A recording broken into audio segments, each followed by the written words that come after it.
Hello everyone. आज मैं आपको बायोलॉजिकल मैक्रोमोलेक्यूल्स का नेक्स्ट पार्ट पढ़ाने वाली हूँ।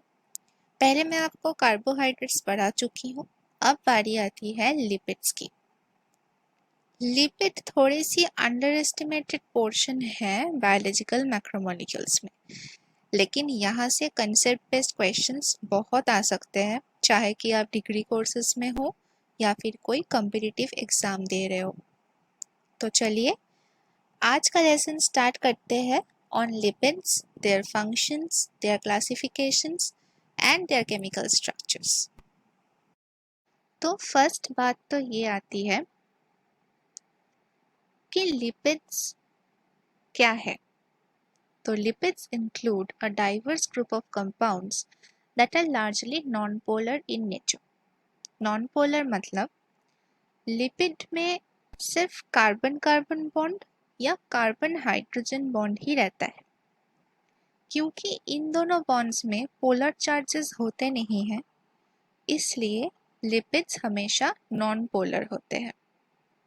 यही अगर कार्बन हाइड्रोजन के बदले में ऑक्सीजन, नाइट्रोजन या सल्फर आ जाती तो लिपिड्स पोलर होते, लेकिन ऐसा नहीं है।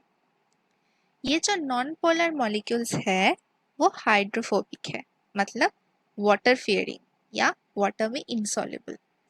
आप अगर एक ग्लास पानी में एक ड्रॉप ऑयल फेंकेंगे तो it would never mix with the water. This is because oil is hydrophobic. ये इस कार्बन कार्बन और कार्बन हाइड्रोजन बॉन्ड के लिए ही इसका हाइड्रोफोबिक नेचर रिस्पॉन्सिबल है। तो अब ये है कि लिपिड्स का फंक्शन क्या है। कार्बोहाइड्रेट्स क्लास में I had told you that carbohydrates are our sources of energy. That is true. But carbohydrates are an immediate source. एक ह्यूमन खाना खाता है, तुरंत वो ग्लूकोज में कन्वर्ट होता है, ब्लड में जाता है, सारे टिश्यूज सेल्स पे पहुंचता है, एटीपी बनाता है और एनर्जी देता है। But what if a human doesn't have a source of food for 2 to 3 days? So evolution made an alternate strategy to store energy in the form of fat. हमारे जो स्किन सेल्स है उसमें adipocyte बोल के एक cell होता है, उसमें बहुत दिन तक हम फैट को स्टोर करके रख सकते हैं।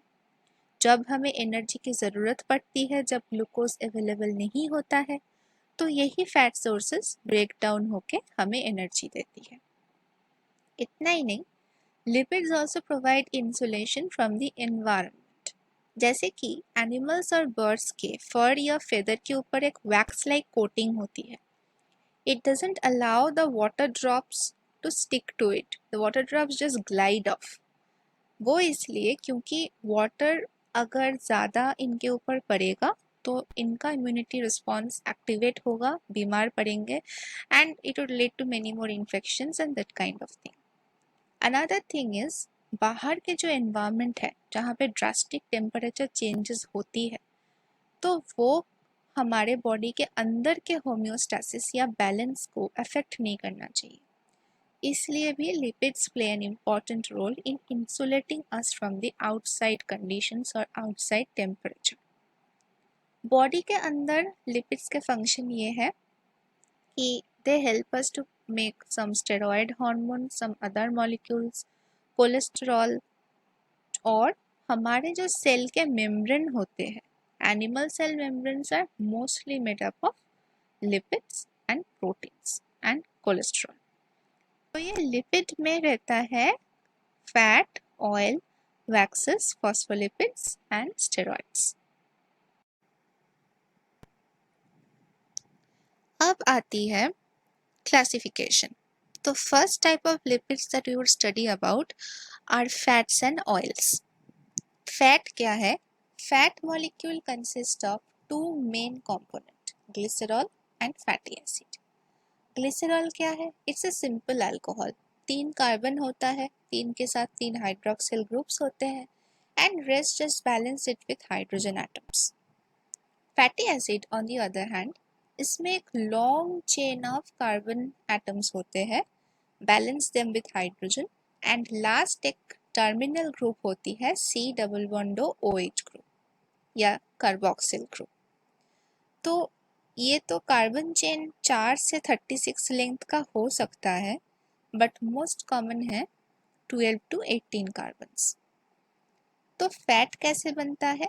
एक ग्लिसरॉल और 3 फैटी एसिड जुड़ के एक फैट बनाता है, जिसे ट्राईएसाइल ग्लिसरॉल भी कहते हैं। देखने में अगर भयंकर लग रहा है तो डरने की कोई बात नहीं। पहले तो आप ये ग्लिसरॉल को यहाँ पे ड्रॉ कीजिए। ये देखिए, ये 3 O तो रहेगा, O O O, लेकिन ये OH निकल जाएंगे। ये 3 OH 3 फैटी एसिड के 3 OH ग्रुप के साथ रिएक्ट करके 3 वाटर मॉलिक्यूल को छोड़ते हैं। लास्ट क्लास में मैंने आपको सिखाया था कि कैसे डिहाइड्रेशन रिएक्शन होके कार्बोहाइड्रेट सिंथेसिस होती है। यहाँ पे भी यही बात है। ये H फॉर एग्जाम्पल और ये OH मिलके H2O हुआ, वो निकल गया, ये O के साथ ये C कनेक्ट हो गया। तो ऐसे एक ग्लिसरॉल के साथ 3 फैटी एसिड जुड़ के बनाता है एक ट्राईएसाइल ग्लिसरॉल मॉलिक्यूल या फिर फैट। अब बात आती है कि जब ये एस्टर बॉन्ड फॉर्मेशन होती है तो 3 वाटर मॉलिक्यूल्स तो रिलीज हुआ। अब ये जो 3 फैटी एसिड है वो सिमिलर भी हो सकते हैं या डिसिमिलर भी हो सकते हैं। मतलब एक ही ग्लिसरॉल मॉलिक्यूल के साथ आप 2-3 टाइप के फैटी एसिड को ऐड कर सकते हैं। जब फैटी एसिड्स में कोई भी डबल बॉन्ड नहीं होता है in between carbon atoms, it's called a saturated fatty acid. जैसे यहाँ पे स्टीयरिक एसिड का स्ट्रक्चर है, यहाँ पे देखिए कोई भी डबल बॉन्ड नहीं है, बट अगर एक भी डबल बॉन्ड आ गया या एक से ज़्यादा हुआ, it becomes N unsaturated fatty acid. उसके भी 2 क्लासिफिकेशंस हैं। सिस ओलेइक एसिड या सिस फैटी एसिड तब होता है जब दोनों हाइड्रोजन एटम जो डबल बॉन्ड कार्बन के साथ जुड़े हुए हैं वो सेम प्लेन में हो, इन पैरेलल, तब एक किंक आती है कार्बन के चेन में। ट्रांस फैटी एसिड में क्या होता है, ये 2 hydrogen atom out of the plane या ऑपोजिट प्लेन में रहते हैं, इसके वजह से ये लीनियर चेन फॉर्म करता है और कोई किंक नहीं आती है। अब ये जो 2 नेक्स्ट 2 स्लाइड्स है, they are very important for competitive exams, क्योंकि इसमें इंफॉर्मेशंस बहुत ज़्यादा है, तो ध्यान से देखिए। तो मैंने पहले ही बोला कि जब फैटी एसिड में कोई डबल बॉन्ड नहीं होता तो वो सैचुरेटेड फैटी एसिड होती है। लॉन्ग स्ट्रेट फैटी एसिड्स जो होते हैं वो बहुत टाइटली पैक होते हैं, क्योंकि उसमें कोई किंक तो होता नहीं है, तो वो सॉलिड होते हैं एट रूम टेम्परेचर। सपोज कि हमारे घर में जो नॉर्मल हम फैट्स देखते हैं, बटर या ghee, all those are examples of saturated fat. वो अगर आप गर्म ना करें तो वो हमेशा रूम टेम्परेचर में सॉलिड ही रहेगा। हम मैमल्स फैट को स्टोर करते हैं इन एडिपोसाइट्स, प्लांट स्टोर करते हैं इन सीड, और जब ये सीड्स जर्मिनेट होते हैं तो यही फैट एनर्जी स्टोर के हिसाब से यूज होते हैं। अनसैचुरेटेड फैट और ऑयल मेनली प्लांट में पाया जाता है and contains cis unsaturated fatty acid.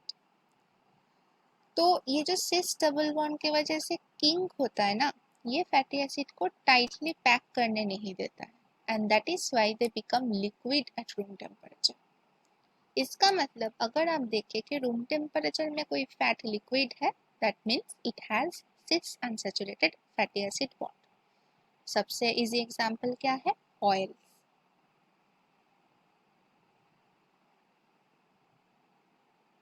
अब आती है ट्रांस फैट।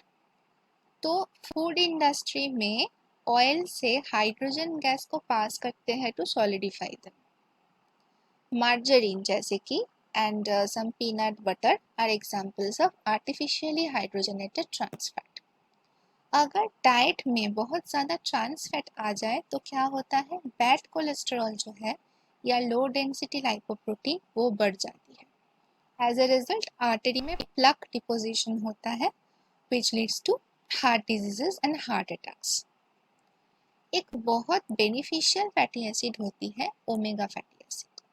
ओमेगा क्यों बोलते हैं, क्योंकि यहाँ पे जो कार्बन में डबल बॉन्ड होती है वो कार्बोक्सिल ग्रुप से सबसे दूर रहता है, द फार्देस्ट कार्बन। अगर 3 और 4th कार्बन के बीच डबल बॉन्ड रहे तो उसको बोलते हैं ओमेगा 3 फैटी एसिड। ये एसेंशियल फैटी एसिड्स है क्योंकि ये हमारे बॉडी में सिंथेसाइज नहीं हो पाता, तो इसको हमें डाइट से ही लेना पड़ता है। तो इनके सोर्सेस क्या है? Mainly fish such as salmon, trout, tuna etcetera.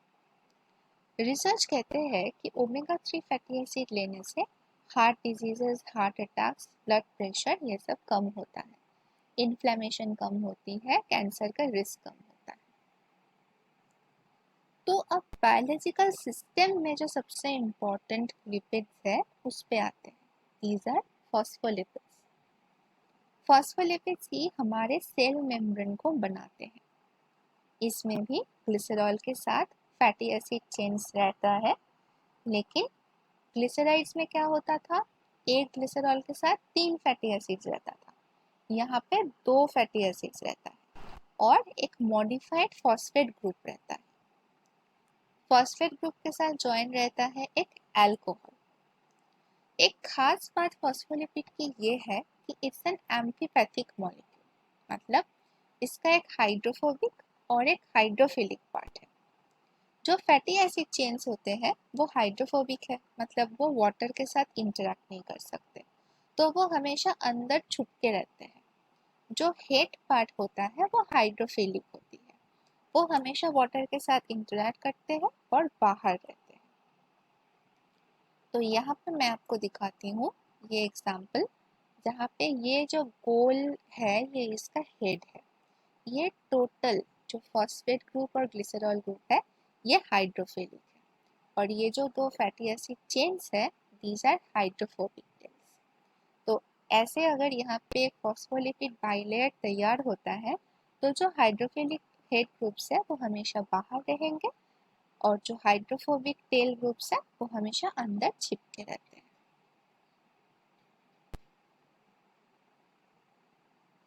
तो यहाँ पे